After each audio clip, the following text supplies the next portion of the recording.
కానీ మీరు బీజేపీ పేరెత్తడానికి కూడా భయపడుతున్నారనేది టీడీపీ ఆరోపిస్తోంది. మేదరమెట్ల సభలో జగన్మోహన్ రెడ్డి టీడీపీని తప్పు పట్టాడు కానీ రాష్ట్రానికి ఏమి ఇవ్వని బీజేపీతో వీళ్ళు ఎందుకు కలుస్తున్నారు? ఆ బీజేపీ రాబో రోజుల్లో చూడండి, మీకు కావాల్సినంత మ్యాటర్ ఇస్తాం కదా, తిట్టేది ఏముందండి, ఖచ్చితంగా అన్ని ఎత్తి చూపుతాం. జగన్ భయపడ్డారు, జగన్ అందుకనే మాట్లాడలేకపోతున్నారు, టీడీపీని తిడతారు, జనసేనని తిడతారు, కానీ బీజేపీ దగ్గర వచ్చేటప్పటికి భయపడుతున్నారు.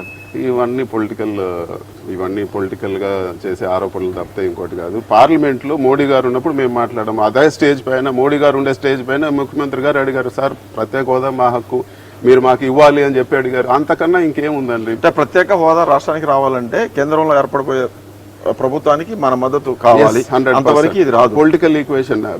నాకున్న రాజకీయ పరిజ్ఞానంతో అయితే ఒత్తిడి చేయాలంటే ఖచ్చితంగా మన సపోర్ట్ తో గవర్నమెంట్ ఫార్మ్ అయిన రోజు ఖచ్చితంగా ప్రత్యేక హోదా వస్తుంది. చేతగాక పోటీ చేయలేక, మమ్మల్ని ఓడించలేక అందరూ కలిసి పోటీగా వస్తా ఉన్నారు, పొత్తులు పెట్టుకుని అంటున్నారు కదా. 2019లో ఆ ఎన్నికల్లో కూడా జనసేనతో పొత్తు కోసం ఈ పార్టీలో నాయకులు ప్రయత్నం చేశారు. ప్రశాంత్ కిషోర్ చెప్తా ఉన్నారు. లేదండి, ప్రశాంత్ కిషోర్ ఈ రోజు మాతో పనిచేయడం లేదు. ఈ రోజు ఎన్నెన్నా చెప్పొచ్చు, ఆయన రకరకాలు చెప్పొచ్చు, అదన్నీ కూడా ఒక మైండ్ గేమ్ లో భాగమే. ఆయన డెఫినెట్ గా చంద్రబాబు నాయుడు గారితో కలిసి పనిచేస్తూ ఉన్నారు. సో ఇవన్నీ మామూలే.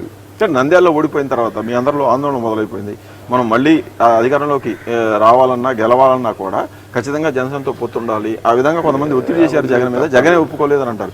కనీసం ఆ ప్రయత్నం అన్నా కొంతమంది జరిగింది. ఒక పార్టీలో రకరకాల ఒపీనియన్స్ చెప్తారు, ఫైనల్ గా డెసిషన్ ఒపీనియన్ వచ్చింది. జగన్మోహన్ రెడ్డి గారు ఎప్పుడు కూడా మనం సింగిల్ గానే వెళ్ళాలని చెప్పి ఖచ్చితంగా చెప్పారు. సింగిల్ గా ఖచ్చితంగా ఎప్పుడు జగనన్న ఎప్పుడు ముఖ్యమంత్రిగా ఉంటారు, జగనన్న సింగిల్ గా, సింహం సింగిల్ గా వస్తుంది అంటారు కదా, ఆ డైలాగ్ జగనన్న. రాజశేఖర రెడ్డి కూడా 99, 94లో సింగిల్ గానే వచ్చాడు చంద్రబాబు మీదకి. 2024 వచ్చేటప్పుడు సింగిల్ గా. ఆ రోజు కాంగ్రెస్ పార్టీ అండి, ఆ రోజు కాంగ్రెస్ పార్టీ, అప్పుడు పొలిటికల్ డైనమిక్స్ వేరు, ఇప్పుడు పొలిటికల్ డైనమిక్స్ వేరు. సో ఈ రోజు వెరీ స్ట్రాంగ్ లీడర్ జగనన్న అనే వ్యక్తి, is a brand by himself. Rajasekhara Reddy గారు ఆ రోజు ఉన్న దానికన్నా ఈ రోజు జగన్మోహన్ రెడ్డి గారు బలంగా ఉన్నారు. పబ్లిక్ లో కానీ సొంతంగా వచ్చారు.